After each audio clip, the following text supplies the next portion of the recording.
To create a new mission, click the missions hat at the bottom of the screen and then the word Custom. Click New Mission and this screen will appear. Replace the title with the name of your mission. The description can be seen whenever somebody looks at the missions lists, so make sure it covers the subject matter and whether the mission is easy, medium or hard. The completion text comes up at the end of the mission. It generally contains a congratulations. Entry fee. If you're using this for students, you don't have to send an entry fee. Rewards are given to the students or players by the company, by Smallworlds, so you're not paying for them to complete it, but they are getting a reward. You'll also see their experience path, minimum level and panel style. If you click on experience path, you will see the choices are artist, explorer, gamer and social status. This doesn't matter so much as a teacher, but for a player who is playing to try and get their levels of their character up, they often want a range of different experience paths. I tend to pick one that will go better with the style of the mission that I'm creating. The panel types are antique, which looks like a parchment, futuristic, which is neon, and modern, which is as if it's typed out on notepaper. Once you've created the new mission, you need to click to add a new task. The tasks have various ways of being completed. If you click Completed By, you'll see the options of speaking, which means typing, performing an action with others, interacting with an item, interacting with many items, using an item on someone, using an item on themselves, using an item many times, using an item with others, whispering to someone, and entering a space. These options all have further sub-options, as I'll go on to explain briefly now. If we chose performing an action from the Completed By drop-down, you'll see a list of actions appear that will satisfy the task completion.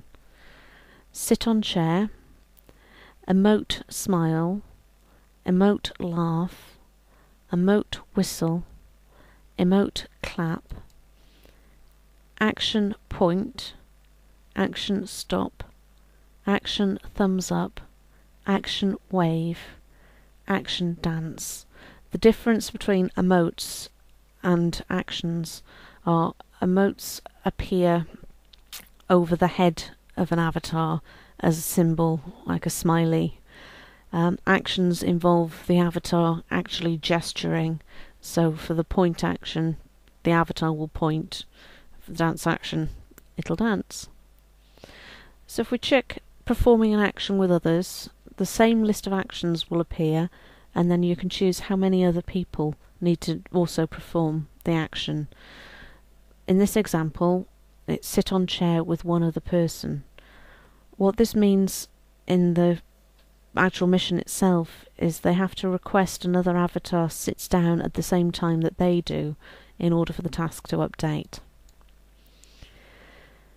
Interacting with an item is where you can open up the missions to do things that can't necessarily be done from the mission itself.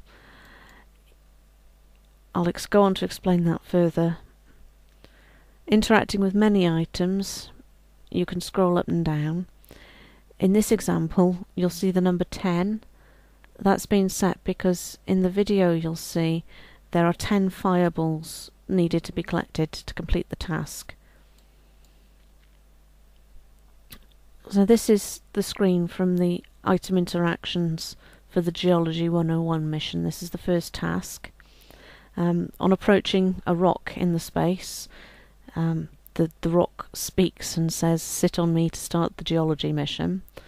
So here the avatar sits down and it updates the task of the mission Geology 101 so that they can move on to the next step in the mission. This example here, you'll see again in the video, I've put the word whistle in capital letters. That gives a hint to the player as to what action they're supposed to be performing. And on the right hand side there, you'll see completed by performing an action. The action is a MAODE whistle. This task shows Earth as a system. I require them to answer with the number 3, so you'll see completed by speaking and text is 3. It needs to be very specific. If somebody was to type the word 3, then the task would not complete. It would need to be the number. Energy thermal is this example. This is the fireballs again. They have to walk around to pick up the fireballs, and each fireball will update the task by 1 step. A potential energy task, as you can see on the right, you perform an action and the action is stop. Here you'll see the screen for the interactions for the rock seat.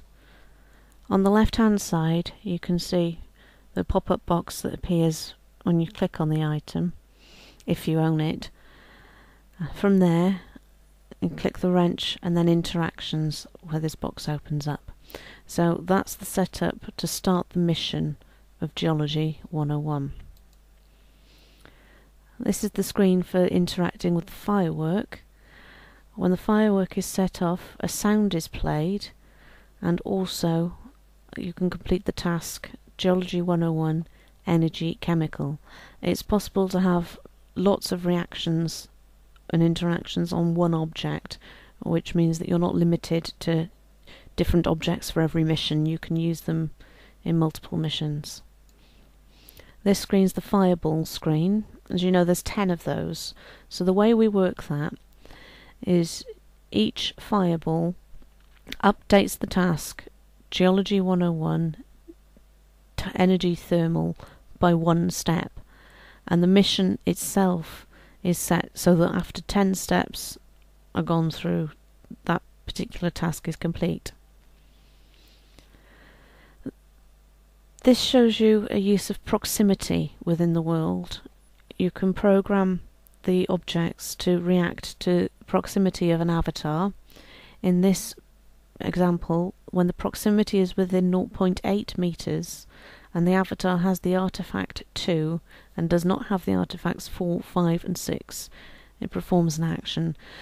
The reason for this is if you have a task of multiple steps, in this case there are 6 lights to light up in an unknown sequence. The artifacts prevent things happening out of sequence. You give the artifact when the light is successfully turned on and remove it if they go to the wrong obelisk later on.